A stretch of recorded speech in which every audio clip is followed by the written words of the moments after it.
பச்சை நிறம் மாறாமலும் சத்து குறையாமலும் முருங்கைக்கீரையை எப்படி சமைக்கிறதுன்னு பார்க்கலாம். இதுக்கு ஒரு ஸ்பூன் அளவுக்கு கொஞ்சமாக எண்ணெய் சேர்த்துட்டு நல்ல பெரிய சைஸ் வெங்காயமாக 2, நல்லா பழுத்த தக்காளி 2 பச்சை மிளகாய் கூடவே ஒரு 5-6 பூண்டு பல் சேர்த்துட்டு ஒரு 20% அளவுக்கு வதக்கி விட்டால் போதும். இந்த பக்கம் வதங்கி வந்ததுக்கப்புறம் இதில் துவரம்பருப்பும் பாசிப்பருப்பும் சம அளவு ஒரு 100 கிராம் அளவு எடுத்திருக்கேன். நான் இதை ஒரு 10 நிமிஷம் போல் க்ளீன் பண்ணிவிட்டு ஊற வச்சுட்டு தண்ணி இல்லாமல் இப்போ நம்ம வதக்கி வச்சுருக்கிற இந்த வெங்காயம் தக்காளி கூட சேர்த்துடலாம்.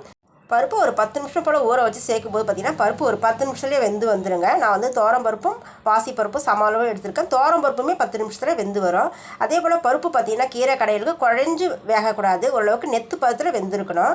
இப்போ இதில் மஞ்சள் தூள் சேர்த்து நல்லா கலந்து விட்டதுக்கப்புறம் ஒரு பங்கு பருப்புக்கு 3 பங்கு அளவுக்கு தண்ணி சேர்த்துக்கணும். நான் ஒரு 3 டம்ளர் அளவுக்கு தண்ணி சேர்க்குறேன்.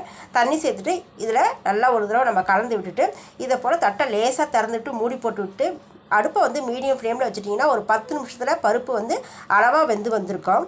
தண்ணியும் இந்தளவுக்கு குறைஞ்சிருக்குது பாருங்கள். இதில் வந்து பார்த்திங்கன்னா நல்லா கை நிறைய 2 கை வர அளவுக்கு முருங்கைக்கீரையை நல்லா க்ளீன் பண்ணி எடுத்துகிட்டு வந்துட்டு இப்போ இது கூட சேர்த்துடலாம். சேர்த்துட்டு பருப்பு வந்து நல்லா வெந்து நல்லா சூடாக இருக்கும்போது நம்ம முருங்கைக்கீரையை சேர்க்குறோம்.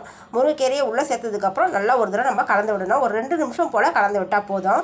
2 நிமிஷம் அளவுக்கு நான் கலந்து விட்டுருக்கேன். கலந்து விட்டதுக்கப்புறம் பார்த்திங்கன்னா இப்போ நான் ஸ்டவ்வை ஆஃப் பண்ணிடுறேன்.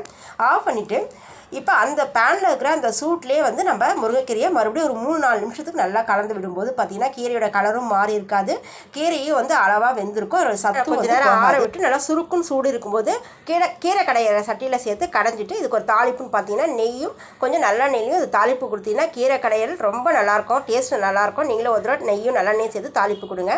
கடுகு, உளுத்தம் பருப்பு, சீரகம், பெருங்காயம் போட்டு அந்த தாளிப்பை கீரையோடு சேர்த்துட்டு கொஞ்சம் நேரத்துக்கு மூடி போட்டு விட்டுலாம். கொஞ்சம் நேரத்துக்கு அப்புறம் உப்பு சேர்த்து கலந்து விட்டு இதுக்கு சைட் டிஷ்ஷாக ஒரு ஊறுகாய் போதும், நல்லா திருப்தியாக சாப்பிட்டுடலாம்.